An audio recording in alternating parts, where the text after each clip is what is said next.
Hello नमस्ते दोस्तों। देखिए रिट लेवल फर्स्ट के जो डॉक्यूमेंट वेरिफिकेशन की प्रक्रिया है वो 5 जुलाई से प्रारंभ हो गई है। और कल ये डॉक्यूमेंट की जो प्रक्रिया ये थी वो सफलतापूर्वक गई। जिन जिन लोगों को आवा है उनको ज़्यादा परेशान नहीं किया गया है। मैंने जो मेरे साथ किसी दोस्त से बात की थी उन्होंने बताया कि ज़्यादा परेशानी कुछ नहीं है, छोटी मोटी प्रॉब्लम है तो वो वहीं पर ही समझा लेती है। आपके पास में सिर्फ और सिर्फ जो मूल दस्तावेज है ओरिजिनल वो होने चाहिए बस। और किसी प्रकार की आपकी स्क्रूटनी फॉर्म त्रुटि है तो भी चलेगी, वो सफ़ेद पेज पर शपथ शपथ पत्र ले रहे हैं सफ़ेद वो दे देना, काम चल जाएगा। अगर मूल आवेदन में किसी प्रकार की आपने आधार कार्ड नंबर वगैरह में थोड़ी बहुत सिल्ली मिस्टेक हो गई हो, मान लो आधार कार्ड नंबर तो सेम है लेकिन थोड़ी बहुत 31 की जगह 41 लगे, इस प्रकार चेंज हो गई, तो भी आपको वो इसका भी सॉल्यूशन बता रही है, उसके लिए भी शपथ पत्र ले रही है। और किसी प्रकार से समस्या कोई समस्या नहीं है। देखिए सबसे पहले बात करते हैं 100 घोषणा पत्र की, ये कौन से लिए जा रही है।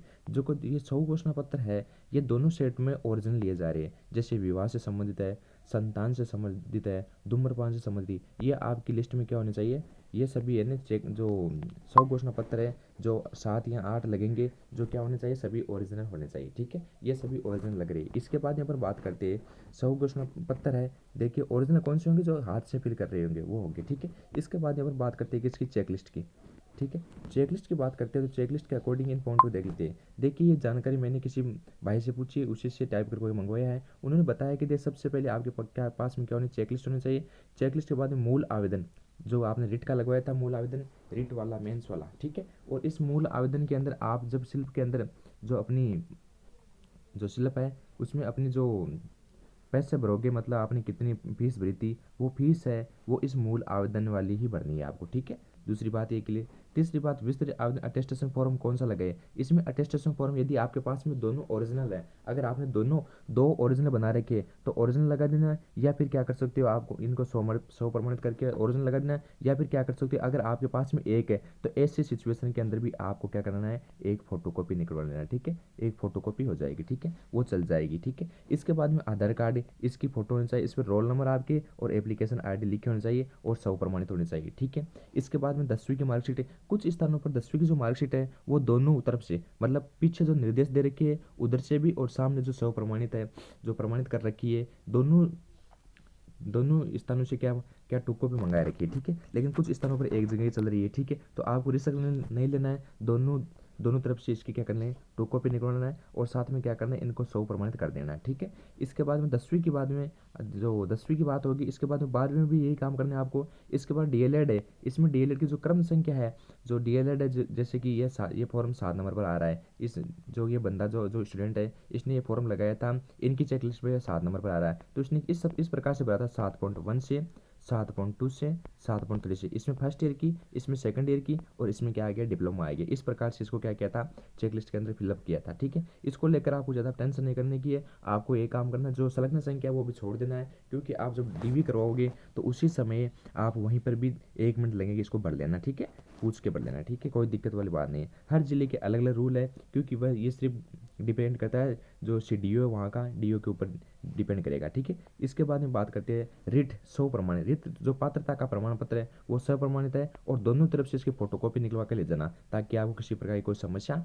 न हो। प्रवेश तिथि बात करते हैं तो प्रवेश तिथि इसको आपकी फोटोकॉपी देनी है और जो सेल्फ अटेस्टेड होने चाहिए, और साथ में आप इसका आवेदन क्रमांक और जो रोल नंबर वो तीनों इस पर नोट कर देना। ठीक है, इसके बाद में मूल निवास ये भी 100 प्रमाणित चाहिए। ठीक है, अगर किसी का मूल निवास 1 वर्ष से ज़्यादा पुराना हो गया है तो उसका शपथ पत्र लिया जा रहा है। ठीक है, वो शपथ पत्र दे देना। जाति प्रमाण पत्र, ये जाति यहाँ पर जो जाति प्रमाण पत्र की बात करते हैं तो इस जाति प्रमाण पत्र की एक खासियत यही है, क्योंकि ये जो सेंटर वाला जाति प्रमाण पत्र है वो नहीं चल रहा है, क्योंकि आप राजस्थान सरकार या राज्य की नौकरी प्राप्त करना चाहते हो तो यहाँ पर राज्य का चलेगा। अगर ये जाति प्रमाण पत्र आपके पास में सेंटर वाला है तो वो वैलिड नहीं है, राज्य का है तो आपको आरक्षण का फायदा हो जाएगा, अन्यथा आपको जनरल में काउंट कर लेगा, अनरिजर्व कैटेगरी के अंदर जाओगे। ठीक है, संतान संबंधी आपको जो भी प्रारूप बना रखा है 100 घोषणा होती है, ये ओरिजिनल और सेल्फ अटेस्टेड होने चाहिए, मतलब साइन करिए होने चाहिए। आपराधिक प्रकरण रिकॉर्ड न होने का, ये भी ओरिजिनल होना चाहिए और सेल्फ अटेस्टेड होना चाहिए। आय घोषणा, अगर आपके पास में आय घोषणा प्रमाण पत्र है, ठीक है, इसमें कई स्थानों पर जैसे बीकानेर की न्यूज़ निकल के आएगी।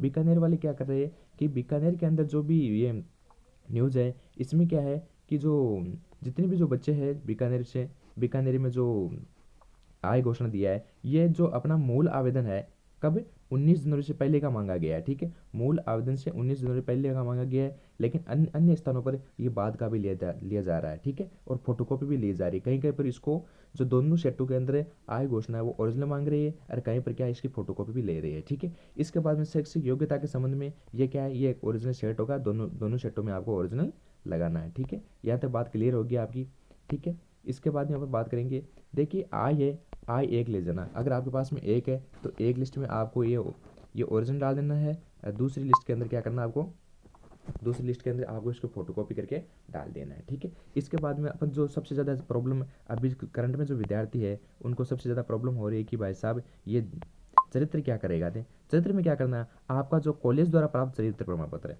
आपको जो कॉलेज में मिला है चरित्र, उसकी तो आपको 2 फोटोकॉपी करवानी है, ठीक है, ठीक है। 2 फोटोकॉपी निकलवानी है उसकी, और कुछ नहीं करना, 2 फोटोकॉपी लगानी है उसकी तो, और साथ में क्या करना है, 2 फर्स्ट ग्रेड वाले ओरिजिनल कम से कम एक सेट में एक फोटोकॉपी चल जाएगी। इसका मतलब क्या है कि आप एक प्रारूप लेना है इस प्रकार से, ठीक है।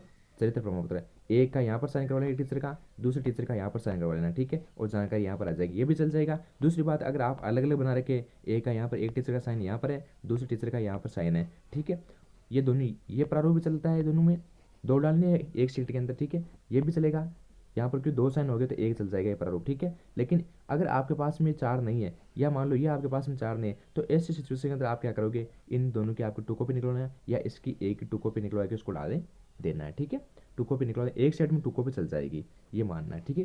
क्योंकि ये नियोजन जहाँ जहाँ कुछ स्थानों पर ऐसा हो रहा है, ठीक है। इसके बाद में जो बाहरी राज्य से है, ठीक है, जो बाहरी राज्य है उनकी जो जानकारी है वो आगे वीडियो में अलग से दे दी जाएगी, ठीक है। आपको किसी प्रकार चेकलिस्ट लेकर घबराना नहीं है। इसके बाद में आप जैसे ही जो हम बात करते हैं, जैसे ही आप स्कूल के अंदर जो डाइट है उसमें एंट्री करोगे, तो आप जैसे जाओगे सबसे पहले आपको टोकन नंबर मिलेंगे, क्या मिलेंगे, टोकन नंबर मिलेंगे। टोकन नंबर आपको सबसे पहले वहाँ से जाके टोकन नंबर लेने हैं। टोकन नंबर लेने के बाद में क्या करना है आपको, टोकन नंबर सबसे पहले आधार से मिलते हैं। ये टोकन नंबर क्या है कि इसमें थोड़ा सा आपका दिमाग लगाना पड़ेगा, आधार से टोकन नंबर मिलेंगे सबसे पहले, ठीक है। आपका टाइम यदि 9:30 है तो आप 10 बजे तक जा रहे हो तो भी कोई दिक्कत वाली बात नहीं है। जितना जल्दी जाओगे टोकन नंबर उतनी आसानी से मिल जाएंगे। जैसे पहली बेंच लगा रखी है वहाँ पर आपको मिलेंगे टोकन नंबर, ठीक है, ठीक है। इसके बाद में दूसरी बेंच पर जाओगे तो वहाँ पर आपके मूल आवेदन है, जो ओरिजिनल दस्तावेज है, और साथ में आपने जो संलग्न संख्या सही भरी है नहीं वो जांच करेगा, ठीक है। तीसरे स्थान पर क्या होगा, आपके डॉक्यूमेंट क्या होंगे, जांच होंगे।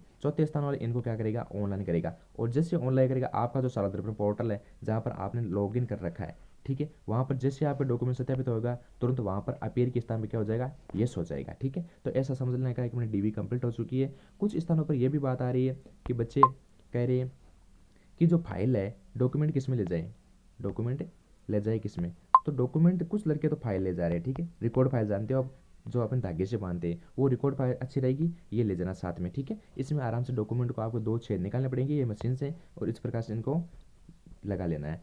कई स्थानों पर ऐसा हो रहा है कि रिकॉर्ड फाइल नहीं ले रही है, वो क्या करे, ओरिजिनल जो अपना डॉक्यूमेंट है, सॉरी अपना जो जो फोटोकॉपी है डॉक्यूमेंटों की, उनको पेस्ट लगा के और वो उनको यहाँ धागे से बांध कर जमा कर रहे हैं, ठीक है। ये उस पर डिपेंड करता है, ये हर जिले के अलग अलग रूल है, लेकिन आपको मेरे इस वाले के अकॉर्डिंग यही है कि आपको ये फाइल लगा देना, 10-20 रुपये लग जाएंगे और क्या, बस इतना फर्क पड़ेगा, ज़्यादा नहीं, ठीक है। क्योंकि आपके डॉक्यूमेंट सेव रहेंगे, ये तो बात ठीक है, सेव रहेंगे, ये भी बात ठीक है। लेकिन दूसरी बात, जैसे आपके डॉक्यूमेंटों में अप्रूवल कर दिया और यस लिख दिया, सारा दर्पण पर आ गया, तो इन डॉक्यूमेंटों को कोई नहीं पूछने वाला। इसका मतलब आपको इसके लेकर किसी प्रकार कोई हेडेक नहीं पाने। Thank you. और किसी प्रकार की कोई समस्या हो तो साझा करिए, और जो हमारा चैनल है साइंस बाय धर्मेंद्र, इसको ज्वाइन कीजिए, ठीक है। Thank you.